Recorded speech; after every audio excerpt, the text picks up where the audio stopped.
Good afternoon. We are pleased to have you join us today for the continuation of our 5-part Reopen Strong webinar series hosted by Digital Promises League of Innovative Schools. As school districts strive to meet the needs of students and families during the height of the pandemic, long-standing inequities in education were finally laid to bear. Now, as schools return for the fall, school and district leaders remain committed to ensuring educational equity for every student, particularly Black and Brown students and those from low socioeconomic backgrounds. In this webinar, leaders from the League of Innovative Schools will share what actions they are taking to remove barriers to create a more equitable learning environment. I am your host, Dwayne McClary, Director of the League of Innovative Schools. Before we begin, I would like to share an outline and our housekeeping rules. As attendees, you will be muted without talking capabilities. Please input your questions for the panelists in the Q&A option below. If you see or hear something that you agree with, please feel free to share and show your support in adding your comments in the chat feature. For the first 40 minutes, I will moderate a discussion with our panelists, and for the last 20 minutes, we will shift to a town hall Q&A where you are invited, our audience, to drop your questions in the Q&A option and our panelists will answer. We invite you throughout the entire webinar to drop your Q&A questions in the Q&A option below. So let's get started. I want to welcome our League of Innovative School panelists, Mr. Tom Burton. He's the superintendent of Princeton City Schools. Dr. Susan Enfield, Superintendent of Highline Public Schools. Dr. Erin English, she is the Executive Director of Innovation for San Diego County Office of Education. And last but not least, Mr. Marlon Stiles. He is the Superintendent of Middletown City Schools. Welcome, welcome panels. How are you guys doing today? Good, good. So let's get started. Let's jump right in. I want you to paint a picture of your district's demographics. You're talking about numbers of students, number of schools, and any other information you would like to share about your district. And I'll start with you, Tom.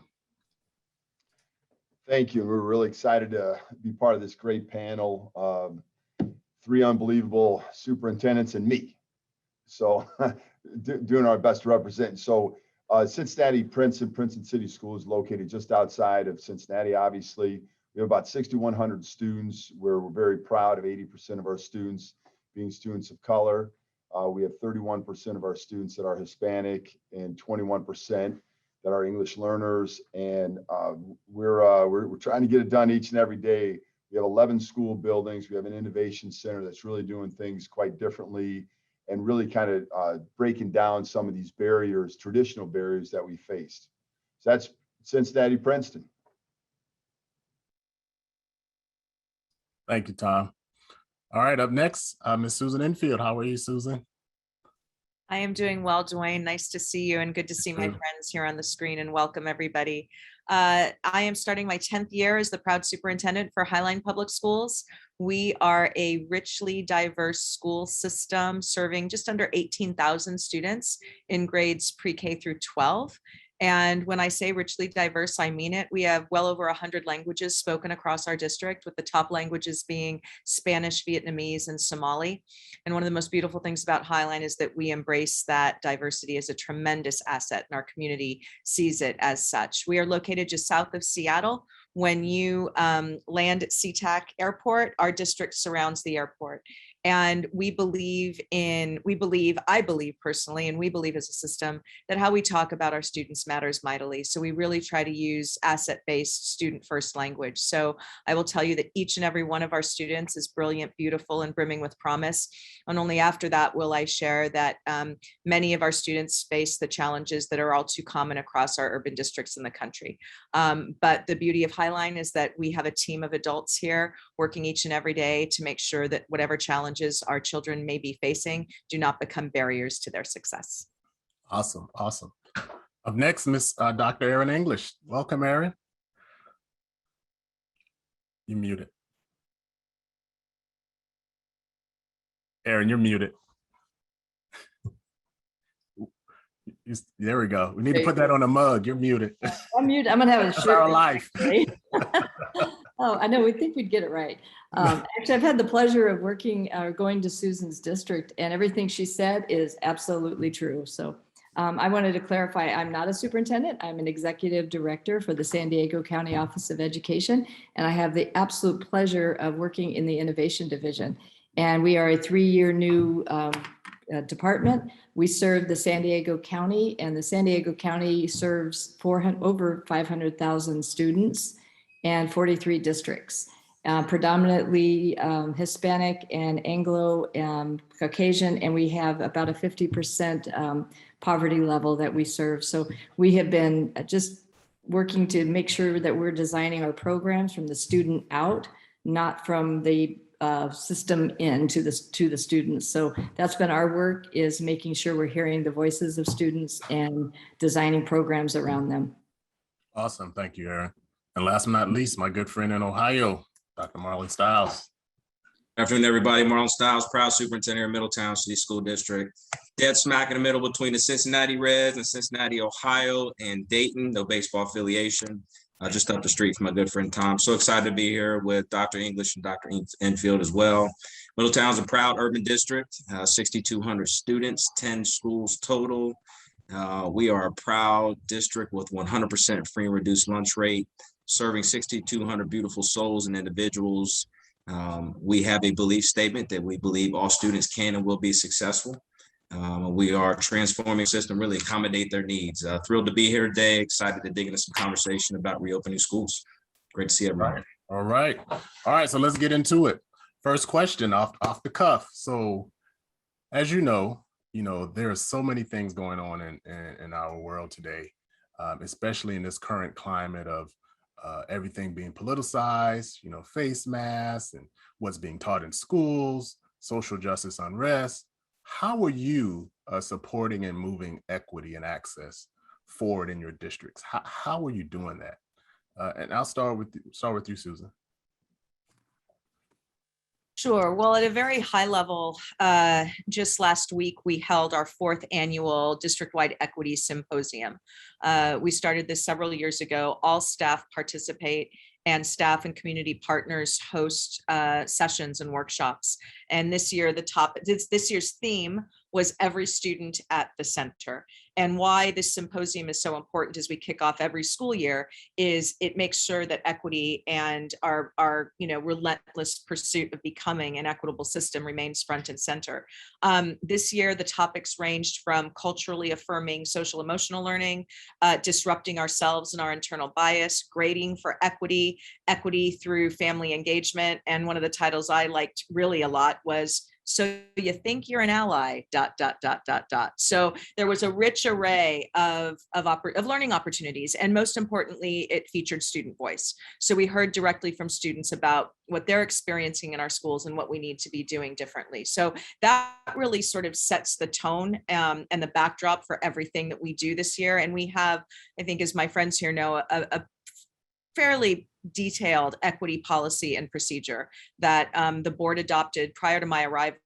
They adopted it in 2010, but we have revised it 4 times since I've been here. So that policy is not merely words on paper. It really is a living, breathing set of guidelines that we use as we make decisions affecting our children, our staff, and our families. Wow. Great stuff, Susan. Tom, how are you doing over there in Princeton? Yeah, thanks, Dwayne. And Susan, that was such a great point about revision, right? I think it's really important when you have a plan. So we are really proud of this great equity work that we've done. We have a very robust, actionable equity plan. But I want to talk about the very first thing that, for us as leaders, we have to be intentionally deliberate each and every day.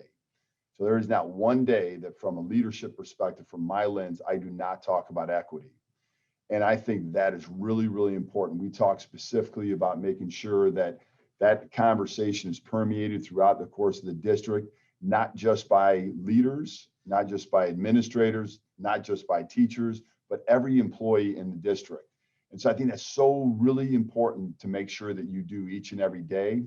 And the great thing is that the equity plan is not just this esoteric concept that is led by people in central office. We have members throughout the course of the district, and that's really their job to make sure that the equity plan is alive and well in the district, in all the buildings. So again, really, really excited about that. But again, I think right from the very beginning, the reopening, when you come here, you have to make that so intentional in every conversation we have, or the majority of the conversations we have. And if you're not talking about it, at least the decisions in those conversations need to be through the lens of equity. Thank you. Thank you, Tom. Equity at the center is so important. Up next, Mr. Stiles, how are you doing it over there in Middletown? Yeah, I'm glad Dr. Enfield and Mr. Burton talked a lot about vision and leadership. I'll go a different direction. We've kind of followed the lead of some other superintendents in the country with our visioning work, but I'll start with a conversation around with the current climate, at least here in Ohio. I'm not sure about the rest of the country, but when you brought up that word access, to me, that really just talked about access to school, period. We lost so many children last year. We've really been focusing here in our district on making the right decision. It may not be the popular decision. It may in fact be an unpopular decision, but from an access standpoint, we've been trying to focus our leadership decision-making around the fact that kids need to be able to access an education. Is that virtually? Yes or no? Leadership decisions based around that conversation, but then also when kids are returning to school in person, what decisions can we make to keep students in school? So from an access standpoint, we've been trying to make the right decision. Is that requiring face masks? Yes or no? Things of that nature. So for us, this question is just about courage, making the courageous decision that's right for kids so that they can access an education. We can't provide an equitable education until we can give an actual education to kids. And for us, for a while there, it was difficult to be able to talk about what the education environment would be like because we needed to find the courage to make the decisions on how we were going to educate kids and keep them in that environment. So to anyone listening, I would just encourage you, if you have not opened up yet, if you've not made your protocol decisions, take the popularity out of it, embrace the courageous aspect of it, and make the decision that's right for kids as far as accessing classroom. Right, always doing right by students, most important. Dr. English, I know you're coming from a bigger district standpoint. How are you moving the needle in this current climate with equity and access? And I'm sure you're going to talk about your equity blueprint that I've heard so much about. Actually, I am. I'll get to that. The beautiful thing about the San Diego County Office of Ed, one of their board goals is all about equity. So I work in a division that is kind of encompasses all of our board goals. We have innovation, equity, career and technical career pathways, and organizational effectiveness. But with the innovation or equity part, what we had to look at is how are the most marginalized students being affected by reopening, coming back to school. So one of my roles is I have the absolute unbelievable pleasure of offering support to a program or school that's offered to the unsheltered. So we have 280 students that live in different circumstances that are pretty traumatic, and they come to the school. So we have 280 students that come to the school, and then we had to figure out what is the best way to get them back into school, because that's the place where they need to be. So what we had to do is I actually became a certified COVID tester through this. Who knew? Who knew that that's what one of my jobs was going to be? So I am certified by the California Department of Public Health to COVID test. And with that, I have my team, people on my innovation team who have also done that work. So we, as the kids come in, have been doing COVID testing, the 15-minute antigen testing to make sure they get in classrooms, to make sure it's safe for them. And equally importantly, is this safe for the teachers and the staff. So we wanted to make sure that the kids got into school. So my lens is looking at the the most marginalized students. How are we affecting them to get them in school, and then moving out to the kids that might have more. So it's been constant. It's been getting Chromebooks into hands of kids at their homes. It was making sure kids had hotspots, but also how are we getting them into school, having safe school plans. You mentioned the equity blueprint. We have if you go online at the County Office of Ed, we have I can't hold it up, I don't think. So that's our plan there. It actually worked. the Equity Blueprint for Action Plan. And it's an amazing document in that it starts from the voice of kids and then it works its way out. So in the eyes of an administrator, what would students want? In the eyes of parents, what would kids want? It goes through all of these processes it gives a really nice blueprint for creating an equitable environment for kids. It's amazing times right now at the County Office of Ed.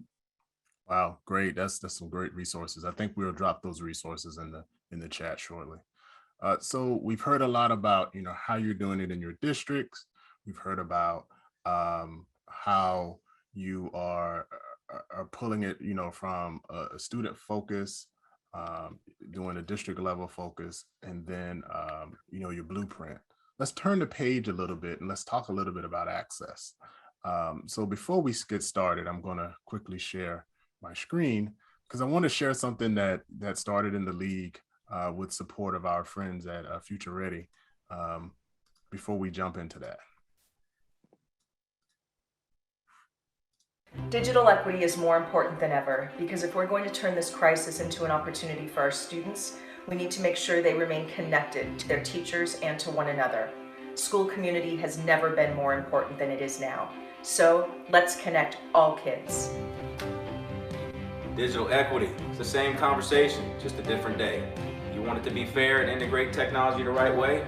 Let's find a way to log all kids in. Hashtag Connect Kids Now. Our kids deserve high-quality internet. It's not a privilege, it's an essential right so that kids can be successful. We can do better. For far too long, zip codes have determined educational outcomes. This pandemic has exacerbated inequalities. We must connect kids now. It's 2020.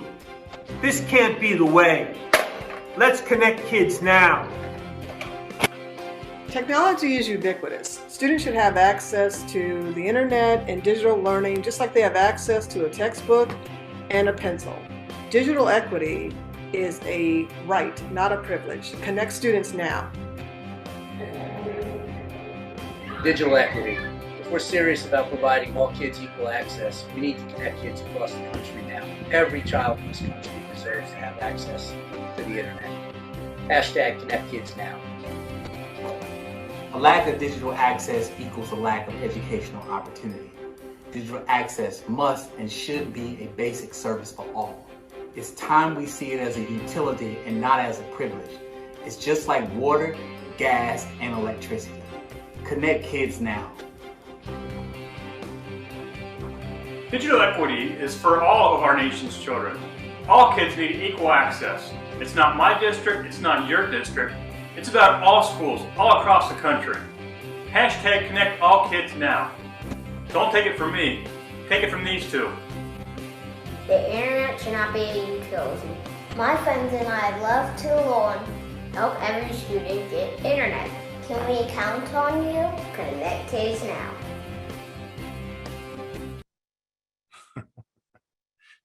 Just love the kids at the end.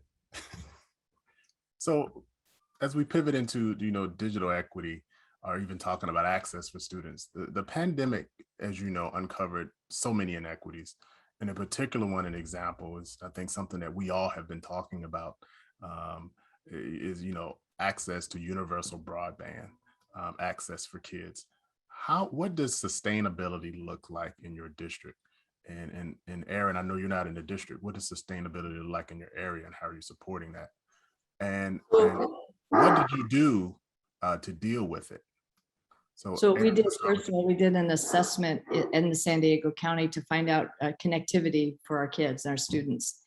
Literally, I had one of my staff members drive out to the furthest reaches in the desert to find out where they needed connectivity, and literally went into the canyons to find out where our kids are living to make sure, can they even get connectivity? So we have places in San Diego that we couldn't get connectivity to. So we were brainstorming ways. I think we actually got to the point where we could reach every student. So we had to find out where we needed the connectivity, then who needed, and we're actually working with districts in our desert cities to do that. We looked at grants. We were looking at opportunities to bring hotspots to all those kids. One of the struggles we had, though, in all reality, in transparency, is sometimes we had families with 3 or 4 kids. So we might give them a hotspot, but that didn't help so much, because that hotspot, they had kids online, 3 or 4 kids online doing Zoom sessions, and they were dropping off. So we had to come up with a lot of creative ways to make sure every child had a good experience. So it was about access, first of all, finding out who had access, making sure they had access, and then refining it and adjusting it. Somebody said before, is always adjusting to make sure we're reaching all the students. Great. Marlon, what are you guys doing over there in Middletown? Yeah, I think first of all, we needed to admit the fact that hotspots are not the solution. Right? It's a good Band-Aid for like a paper cut. So to the profession, if you're considering hotspots as a permanent solution, I would encourage you to revisit the dry erase board and start from scratch and explore a long-term sustainable piece. So we reached out to our state officials who had a broadband connectivity grant available. We were lucky enough that Governor DeWine and Lieutenant Husted recognized our concept. But we are actually in one of our elementaries that does not have coverage, right? Not a rural district. We are an urban district. That portion of our community does have access. There's no tower coverage. So through that grant opportunity, we are doing a proof of concept right now and building our own private LTE network. Just last week, we completed the install of the telephone pole. This week, they're running the fiber and the electricity to the pole. In 2 weeks, we'll be entering beta testing with the node that will be on there. We've got confidence of 82% strong coverage of that neighborhood. With the first node, we're in conversation with the city right now about the location of a second node that will provide complete coverage for that school community. Long-term sustainable solution. At the same time, we're looking at that as a proof of concept and exploring, is that scalable? And all the pros and cons to scaling a concept such as that. And you're already thinking of E-rate and other things that pop into your mind. But we're really trying to look at this as a sustainable piece. More importantly, looking at the hardware that will go inside the home with the connectivity project itself, not a hotspot. It would be an actual modem in the home for these children. So the same Chromebooks that they get at school during the school day, we're a one-to-one school district. And yes, we're urban and our kids take our Chromebooks home every day and they come back just fine. So if you don't have a take-home practice, I encourage you to explore that.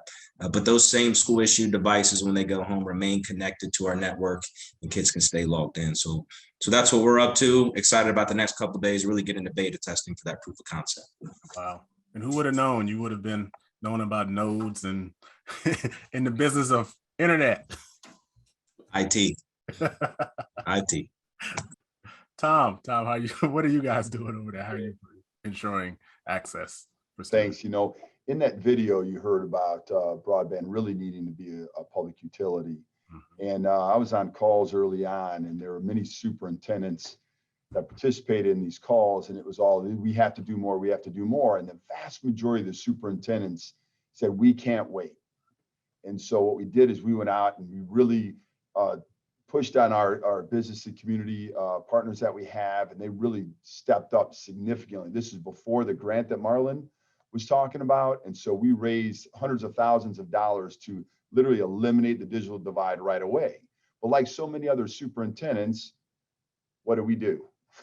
Hotspots, right? That's what it is. So to Marlon and everybody else's point, you know, hotspots, they're not the answer. I mean, if you look month over month, you know, it's just not going to be sustainable. So what we did is we actually took the most needy parts of our community, and we're putting broadband Wi-Fi into those housing complexes. So we're doing that ourselves. And if it's important, it's important, right? So if we know that connectivity and access is going to be equitable, if we can do that, then that's what we're going to do. So we have Wi-Fi on buses, which is great. We also have it in the community, and we partnered with Lincoln Heights, a wonderful, very proud community that we love to serve. And actually yesterday I was at a ribbon cutting, if you will, to have universal broadband throughout the entire community. So with our support with what we're doing from the school perspective and what they're doing from the community perspective, that whole entire community and many other communities are going to be blanketed with 24/7 access connectivity, and that's the way it should be. Awesome work. Like that, just having access to a cell phone, like people think like that's internet. Like, no, that's throttled. Like once you hit your cap, then what? Like, does education stop for the kids? No. That, like, great points from all three of you so far. Susan, what are you guys doing in Highline? Yeah, so, I'm going to start just by saying how grateful I am that Highline is a member of the League of Innovative Schools, because every leader, superintendent or otherwise, since our friend Aaron is not a superintendent, but just as important, probably more so, definitely better than Tom, as Tom noted, early on. So, but, what is wonderful about every leader on the screen and every leader in the league is they're fierce advocates for our children and for equity. And that video that you saw came about because Marlon Stiles and our friend Matt Miller were going back and forth with each other on a Saturday in June of 2020. So right when this all began, and we came up with this notion of like this hashtag Connect Kids Now, like we have to do something about this. And so, while I love the fact that every leader in the league and so many across the country are doing things like Tom described and Marlon described and Aaron described, this cannot be an individual district, community, state by state effort. We need a national solution, a national strategy for this, because as superintendents that are committed to serving every child and to creating and making equity, excellence, and access, available everywhere, we're going to do what we got to do. But to Marlon's point, just as hotspots are Band-Aids, I would argue that our individual efforts to some degree will be reduced to Band-Aids if we don't have a national commitment here. And, we are fortunate that the acting FCC commissioner, Rosenworcel, is such a champion for this, and that she and the FCC have the emergency broadband benefit program, the emergency connectivity fund. And I think we have an obligation to really promote those efforts and really keep pushing and supporting Chairwoman Rosenworcel's efforts to make this a national issue and thereby come up with a national solution. Because I have to say, and I get really fired up about this, we knew that we had a digital divide before the pandemic, and we all let it happen. The pandemic came along and we couldn't just let it happen anymore, because our kids literally would not be able to learn and go to school if they didn't have a reliable device and reliable home broadband access. So we all scrambled and we made it happen. And we now have all of our kids pretty much connected from home. Their learning is no longer dependent on them being in a school building. And if we don't find a way to sustain that permanently, shame on us in this country that we can't guarantee every child access to their learning wherever they are, not contingent on being in a school classroom. And so I need us to stay as focused and energized on this issue, because we are far from the solution that we need to make this a permanent right for every child in this country. Susan, I really love the passion behind the call for advocacy. Not just one day or one email, but every single opportunity that you get. Imagine how much data sits idle outside the school day that's already paid for by school districts that could be blanketed in a mesh network across every single school district in this country if we invested in our kids. So I love the rally call for advocacy. I would love if we as league members found another advocacy call to really jumpstart another movement to re-energize folks and unite them for the sake of the work we're doing with kids. Love the passion, my friend. And I want to point out one thing, and I started with the hotspots, Marlon, but I want to say that's where we had to start. And our IT division in our county office of ed had made sure that every student in San Diego, regardless of where they were at, had internet. And unfortunately, some of it had to be hotspots, but they did the broadband for all of our kids. So it is, like Susan, it's a one person, it's a job. It shouldn't be our jobs to do this. This should be absolutely what is expected of all students. They go into school, you get internet access. Because otherwise the divide is going farther and farther apart. And we have some kids that are going to go home. They get to go on field trips and vacations with their families. They get to do all those things. And other kids don't have anything. And it gets further and further and further behind. And Dwayne, can I just add one more topic here? Because Aaron really said it well. which is, putting the responsibility on school districts to right this wrong, is just not going to move us forward as a nation. And I do think there's a broader equity conversation to be had around the level of responsibility for achieving societal equity that we lay at the schoolhouse door, and that we as superintendents take up, willingly and proudly, because we will do whatever it takes for our kids and our families and our community and our staff. But, it's now we're providing broadband access and devices and food and medical care. And, the list goes on and on and on. And we all continue to do that, and we will do that. But there's a larger conversation to be had around the role that schools can't play, and at what point does it become too much, and I'm just going to throw this in. It's not related to the digital divide, but my friends up in Seattle Public Schools, just to the north of me, like many places around the country, are struggling with the homeless crisis, and how do we house those who currently don't have homes? And there are homeless encampments, one of them on pretty much on district property, and the city has said to the district, you need to find housing for these people. How is that a school district's responsibility? Now, do we as part of a community, as a society, have a role to play in addressing these persistent issues? Absolutely. But I think we really have to get honest and start saying, hey, school districts can't do it all. We need to have a broader solution, and we'll be part of that solution, but you can't just keep laying it at our feet alone.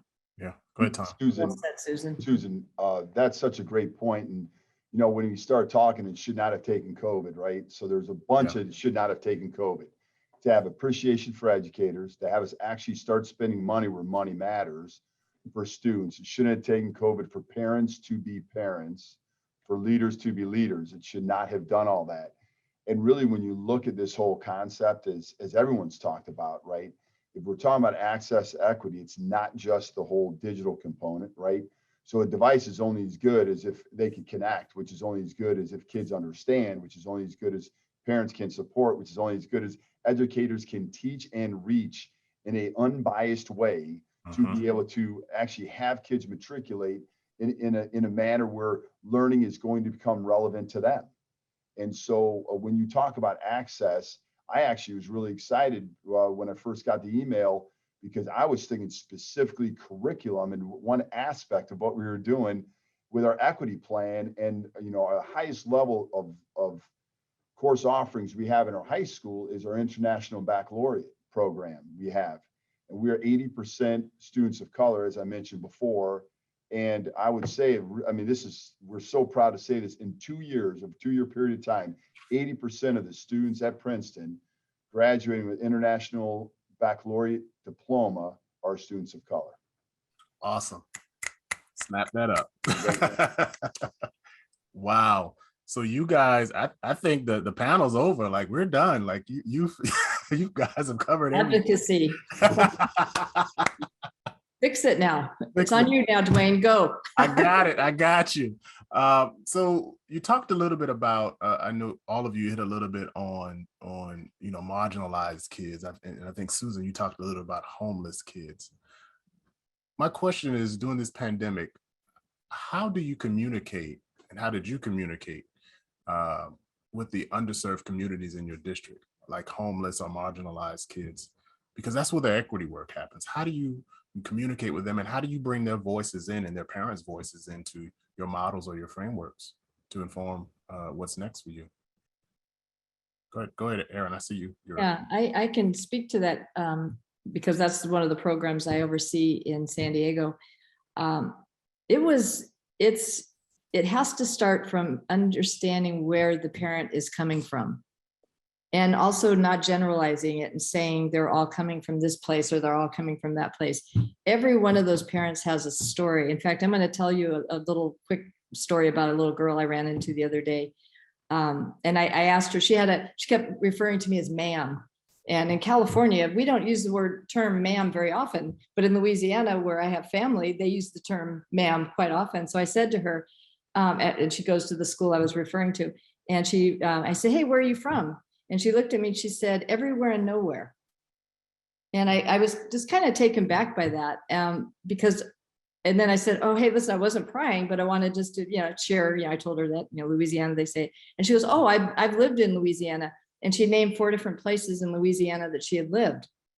So what it got me thinking is that this child has so much to tell. We could learn so much from her in her short life of 16 years, and her family the same way. We can learn so much from them of what they need. So we have to talk to the parents from where they're at, and then we have to find out their story and what they need. It can't be generalized. It can't be just a phone call. It can't be just an email. It can't be just a flyer. We have to figure out what parents need in that respect for our parents that are experiencing homelessness. Yeah, how are you going to fix the problem if you don't talk to the people that Bingo. need help? Right. Susan, I saw you came off mute. Yeah.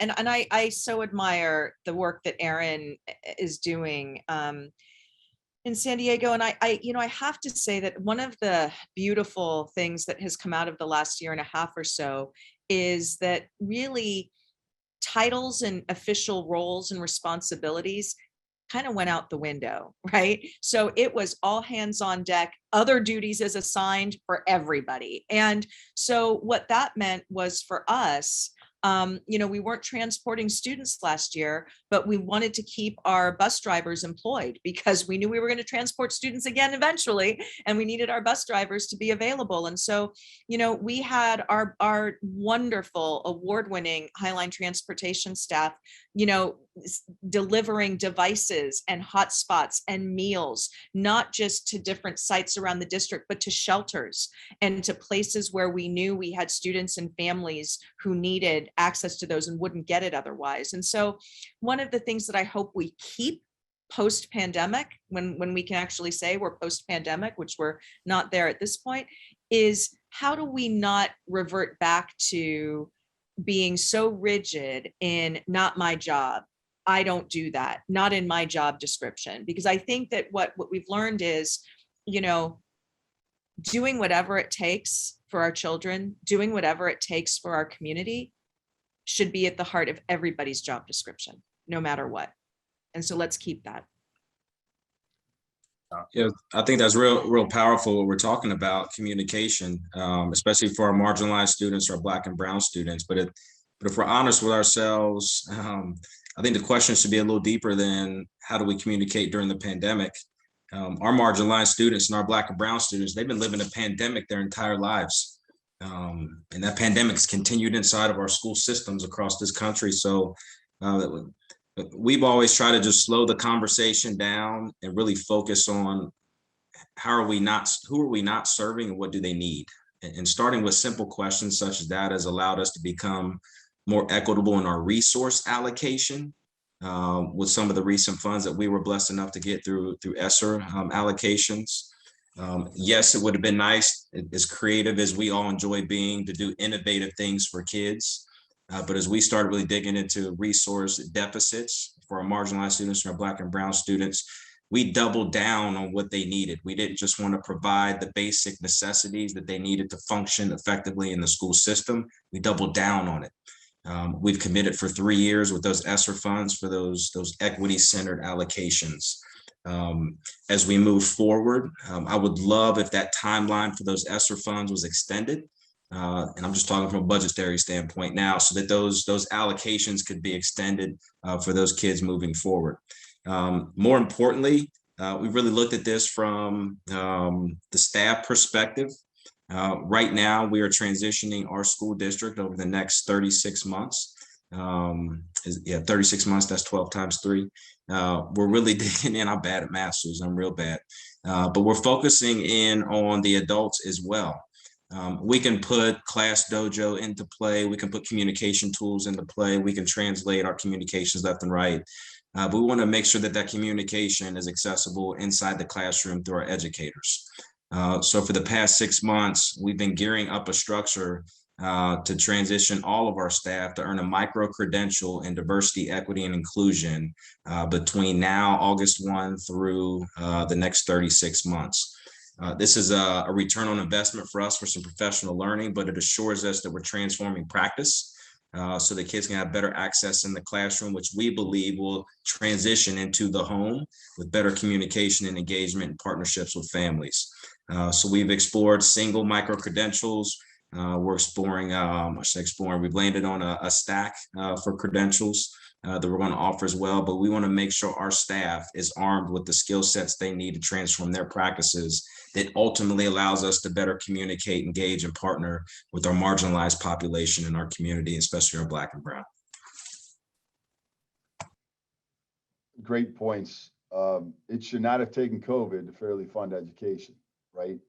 And the fact that, to Marlon's point, he wants to extend the time period for ESSER and ARP and all that. Said, many of us do. The fact of the matter is, why are we even talking about that? Why are we talking about money running out? Why are we talking about the fact that, like, people say, like, what's going to happen when the money runs out? And I say, like, what's going to happen when we stop caring about learning loss? Now, I know there's a whole lot of people that talk about learning loss in general, right? And so I'm with people, like, how people can perceive that.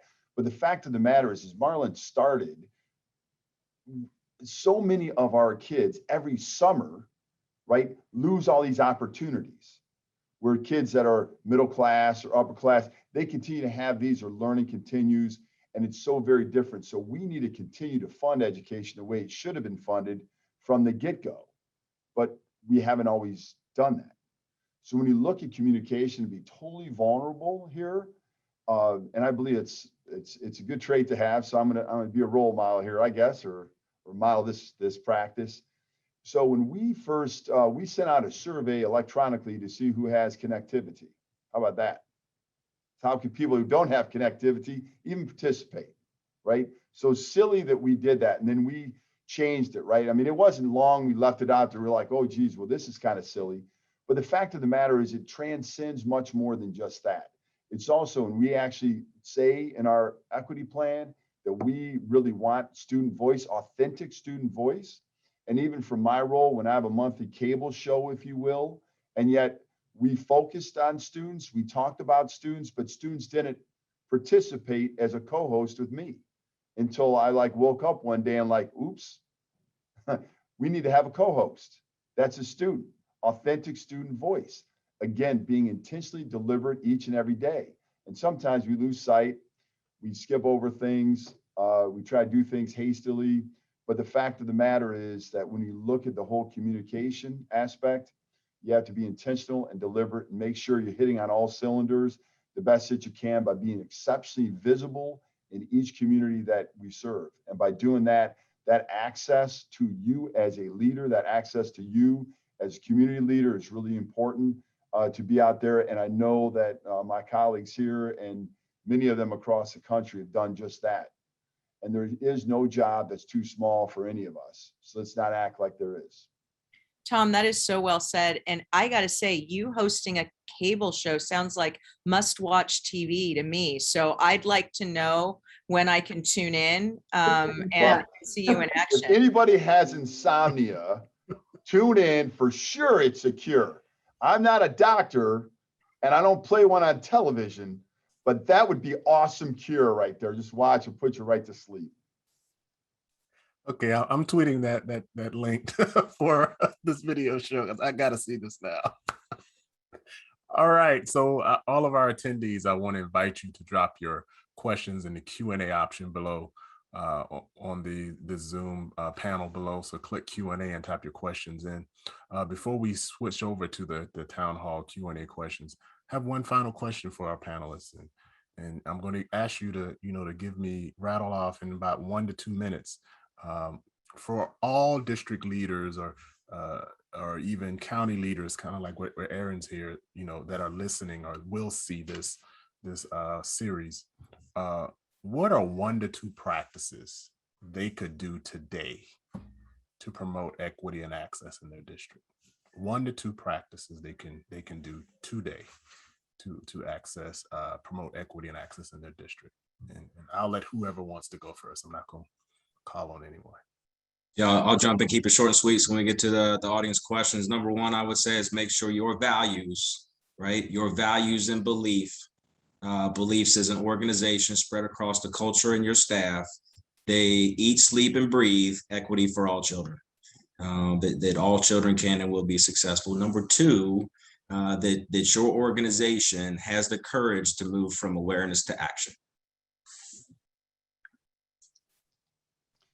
I think that, mission statements matter, right? So our mission statement in Princeton is empowering each student for college, career, and life success. Not all, each, right? Empowering each student for college, career. So I think that mission statement is really important. So I think that is a step, right, to really look and make that mission statement come alive from an equitable aspect. And then I also think, again, I hate to be a broken record, but the intentionality about what you do as a leader. So in your meetings, are you talking about equitable practices? Are you leading with that? And just as a little example, I sent an email out, and I happen to really excited about kind of being president of this Valley Area Superintendent Association, School Administrator Association. And in that, there's a social justice message that I have, a quote that's in that email, and that we're going to lead with that. So that intentionality each and every day of what you talk about and who you are, to go to Marlon's point about your values, I think is really important. I couldn't agree more, Tom. And I think that what you've really hit on is so important, is not just to know your values, but actually operationalize those values, codify them in policy, live them through practice, so that it's not just words on paper. And I think that what I would say too is, when we talk about equity, each of us in our systems is on an equity journey, and we're all at different places on that journey. So I think it's really easy to look at somebody who's further ahead and think, oh my gosh, like we're never going to get there in my district. Like, look at what they're doing. I mean, I look at the things that Marlon's doing, and I think, oh my God, that's so amazing. Like, we're so behind, we've got to catch up. So I think the first thing is start from where you are. Start from where you are, and do you have a clear commitment to equity through your mission or vision statement? In Highline, my friends all know this, we, rather than a mission or vision, we have our Highline promise, and that promise is to know every student by name, strength, and need, so they graduate prepared for the future they choose. I would argue that promise is in and of itself a stake in the ground for equity. Because if we could really say, if we could look every parent, child, community member in the eye, hell, look ourselves in the mirror each morning and say that we knew every child in our schools by name, by strength, and by need, and that they were going to graduate prepared for any future without limitation that they chose for themselves, and they were prepared to succeed at it, we wouldn't be having these webinars on equity anymore, because we would have achieved it. And so I think that being very clear in who you are and what you value, but then you got to walk that talk, and you've got to make sure that you've got the policies, the procedures, the practices in place. And then I would finally say too, don't try to reinvent the wheel. Don't make it up on your own. I have borrowed from every person on the screen and so many people in the league. Beg, borrow, steal. Every great idea probably started as somebody else's. So, we've really got to share those practices with one another and be there for one another. And then I'll end with what the theme of our equity symposium this year, which is keeping every student at the center. Making sure that, and Marlon is brilliant at this. And Tom, was talking about having students co-hosting him on his TV show, and, that student voice, making sure that our students are keeping us honest and keeping us fresh and nimble in how we serve them, and in doing so, our communities. Oh, all of you have said such amazing things. So I'm not going to continue on your path, but I want to say is re-examine every policy, practice, and procedure you have.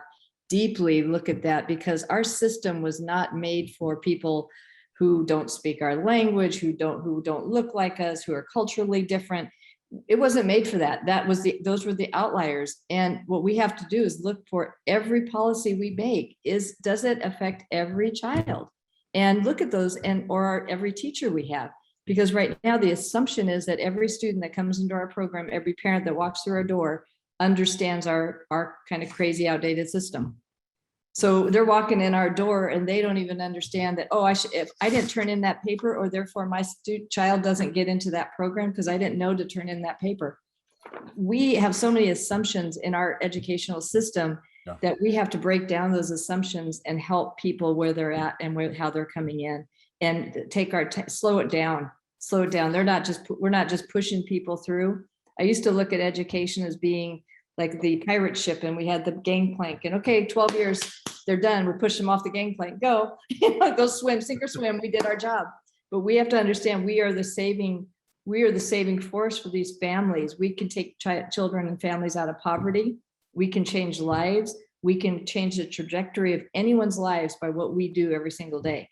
And that it starts the second they walk into our programs, and how we greet them at the door.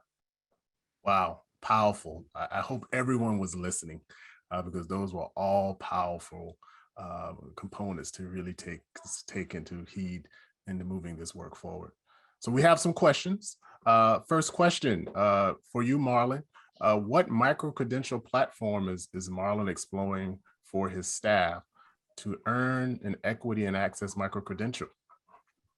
Little promo video here, if you don't mind, Dwayne. Well, we vetted several different ones, but we have vetted a number, and we have landed on Digital Promises platform. I would highly recommend reaching out to Adelia Young.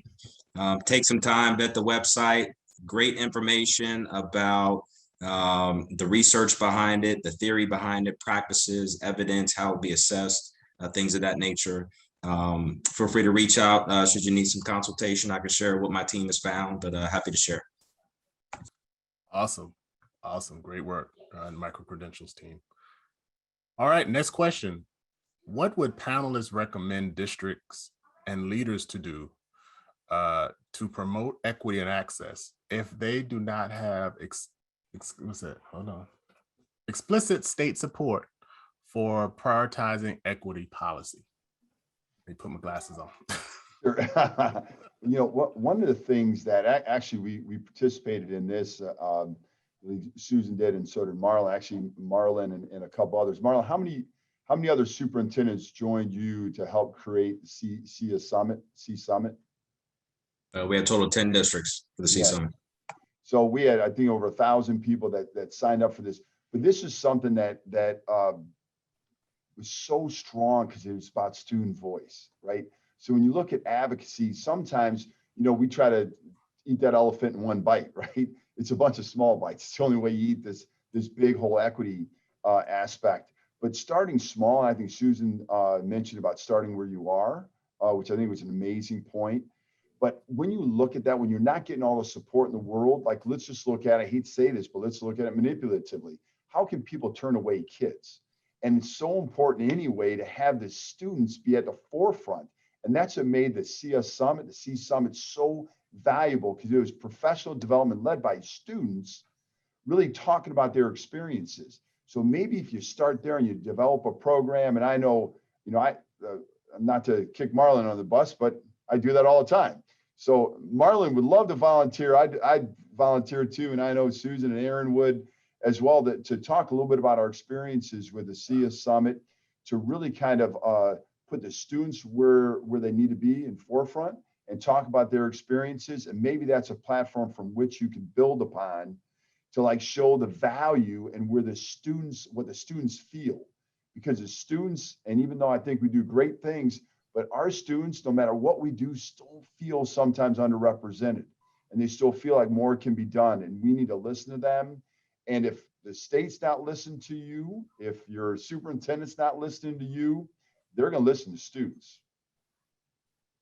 Yeah, we were doing some work. We're still doing some work on developing an equity agenda for the league. And I was working with some league leaders, and one of the pillars, or the floor to the pillar, was the 3 Ps: policy, procedure, political will. And that was all directed to the leaders of the district.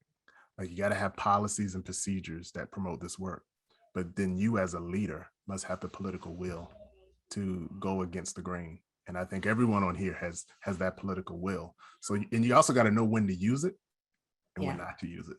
And you also need to reach out to your colleagues, right? I mean, none of us can do this alone. And when you're in the hot seat and you're fighting that fight, as all of us have, and many of our colleagues are right now, reach out and let your colleagues help support you as well. because there's also strength in numbers.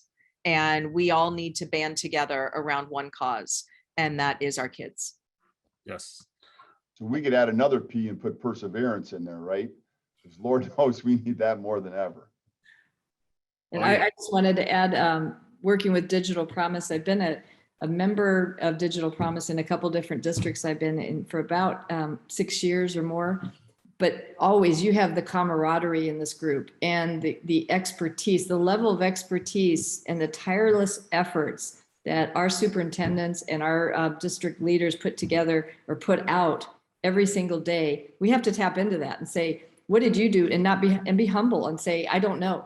I don't know the answer. Hey, Susan, what did you do about that? Because every one of us has a story and we could share and learn. So I say for that question, just be humble and ask and keep moving it up.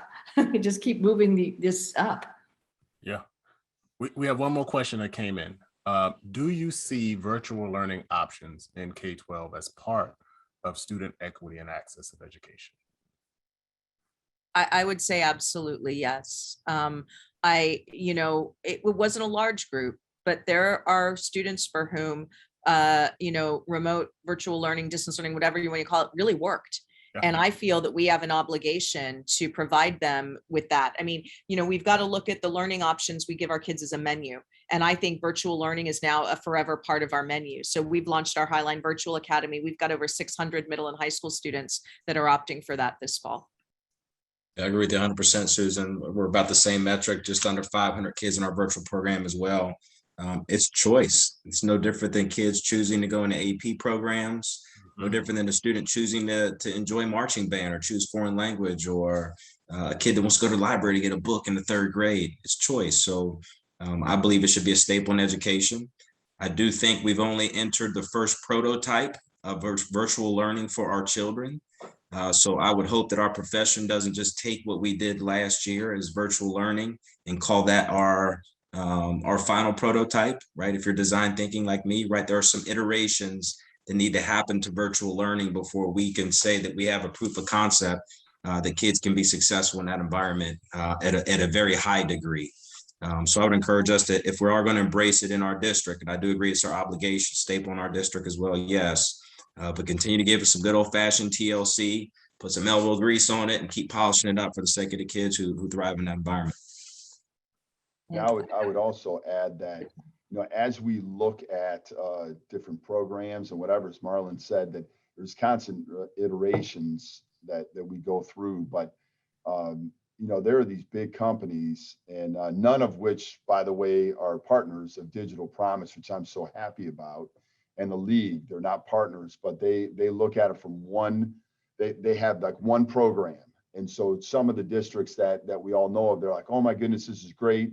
This is a plug and play online program, online platform. It's going to be easy for teachers. It's going to be easy for administrators. It's going to be easy to integrate. But we didn't talk about any students there. We have to have programs, and we create these programs, online programs, that are going to be flexible so that our students really can access those programs and have them be equitable all the way throughout. So this is just kind of a push that when you look at some of the online platforms that are out there, they literally are plug and play, but they're not good for kids. And so I just wanted to add that piece. The part I wanted to add is to make sure we always have a human connection to whatever we're doing. And I think, what you were just saying, Tom, is so true. I used to oversee an online program for students, and what we found out is the kids, they will lose connectivity. They will lose connection to people, and they'll kind of slip away, and then we lose them if you don't have human connection. And that means a caring adult, just like in a typical classroom, a caring adult that's going to help guide their next steps of learning and to help them get to where they need to go. And to think that we could ever put a child, I mean, I can't go on a computer and, systematically learn something and keep pushing buttons and keep learning, not that way. I need to have someone every once in a while check in with me and say, hey, hey, this is feedback. You give feedback. That can't be done. I mean, possibly could be done by a machine, but let's say really, it really can't be done by a machine. We need to have human interaction for all of our kids. And so if we can combine the best of online learning with the best of practices, trauma-informed, restorative practices, great teaching, all of that. I think absolutely we need to keep online programs available to kids. Yes, so as we go through this next iteration of virtual learning, I think it's important for us as school leaders to be just as observant with the skill sets and passions of our staff who have a passion for virtual teaching. Just like we do observations and keep a pulse check on other initiatives in our district.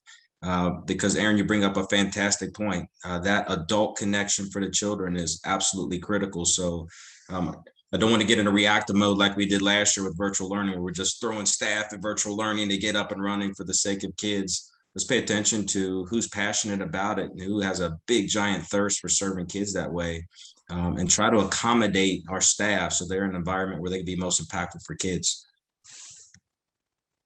Awesome. Wow, this has been an impactful conversation. I hope it's been meaningful for the audience. So unfortunately, we are coming to the end. So I would foremost like to thank my panelists and my colleagues, my league members for being here and sharing your expertise. It's Mr. Tom Burton, Dr. Susan Enfield, Dr. Aaron English, and Mr. Marlon Stiles. Thank you, thank you, thank you for the information you have shared. And I look forward to talking with you guys soon. Before we wrap up, for our attendees, I would like to invite you to register for the remainder of our webinar series. Coming up, we have family and community engagement, data privacy and equity. We will probably be switching that date because that is a holiday. And we're also going to talk about teaching, learning, and assessments on the 22nd. To register, please go to bit.ly/reopenstrong. And for all of our recordings, everything has been recorded. So you can actually see our previous series on school protocol and safety at our Digital Promise YouTube channel. Thank you once again for coming, and continue to do right by students.